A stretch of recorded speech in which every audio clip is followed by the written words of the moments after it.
Continuation of In Naini Prison by Jawaharlal Nehru. Part 3.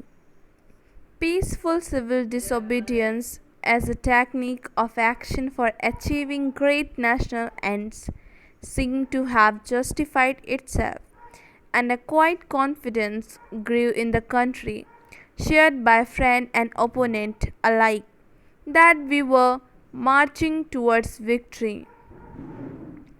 A strange excitement filled those who were active in the movement, and some of this even crept inside the jail. Swaraj is coming, said the ordinary convict, and they waited impatiently for it, in the selfish hope that it might do them some good. The wardens, coming in contact with the gossip of the bazaar, also expected that Swaraj was near. The pretty jail official grew a little more nervous. We had no daily newspaper in prison, but a Hindi weekly brought us some news, and often this news would set our imagination afire. Daily lathi charges, sometime firing, martial law at Sholapur with sentence of 10 years for carrying the national flag. We felt proud of our people and especially of our women folk.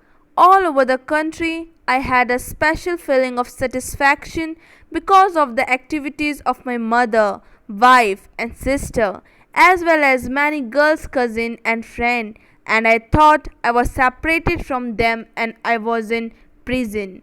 We grew nearer to each other, bound by a new sense of comradeship in a great cause.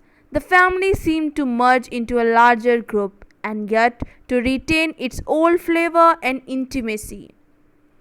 Kamla surprised me, for her energy and enthusiasm overcome her physical ill health, and for some time at least she kept well in spite of strenuous activities. The thought that I was having a relatively easy time is prison, at a time when others were facing danger and suffering outside, began to oppress me. I longed to go out, and as I could not to do that, I made my life in prison a hard one, full of work. I used to spin daily for nearly 3 hours on my own charkha, but another 2 or 3 hours I did never weaving, which I had specially asked for the jail authorities. I liked these activities. They kept me occupied without undue strain or requiring too much attention, and they soothed the fever of my mind. I read a great deal and otherwise busied myself with cleaning up, washing my clothes, etc. The manual labor I did was of my own choice, as my imprisonment was simple. And so, between thought of outside happening and my jail routine, I passed my days in Naini Prison. Watching the working of an Indian prison, it struck me that it was not unlike the British government of India. There is a great efficiency in the apparatus of government, which goes to strengthen the hold of government on the country, and little or no care for human material of the country. Outwardly, the prison must appear efficiently run, and to some extent this was true. But no one seemed to think that the main purpose of the prison must be to improve and help the unhappy individual who came to it. Break them. That is the idea, so that by the time they go out, they may not have the least bit of spirit left in them. And how is the prison controlled and the convict kept in check and punished? Very largely with the help of the convict themselves, some of whom are made convict wardens, CW, or convict overseers, COs, and are induced to cooperate with the authorities because of fear, and in the hope of reward the special remission. There are relatively few paid non-convict wardens. Most of the guarding inside the prison is done by convict warders and the COs. A widespread system of spying pervades the prison. convicts being encouraged to become stool pigeons and to spy on each other.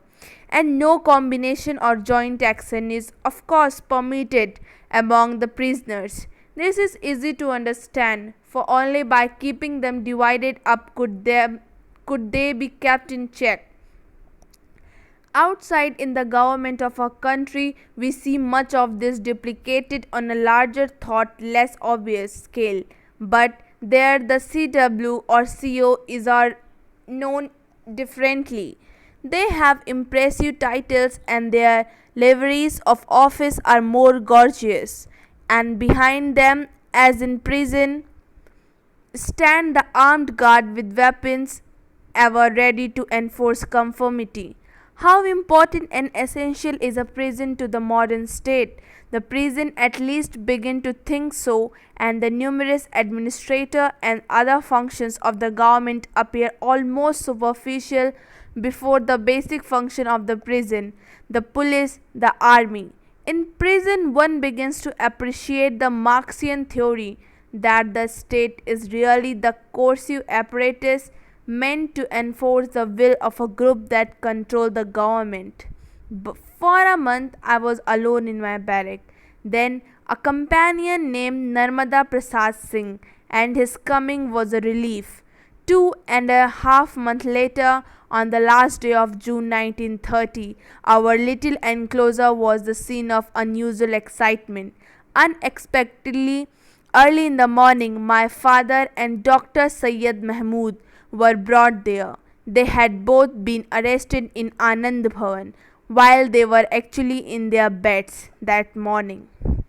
Thank you.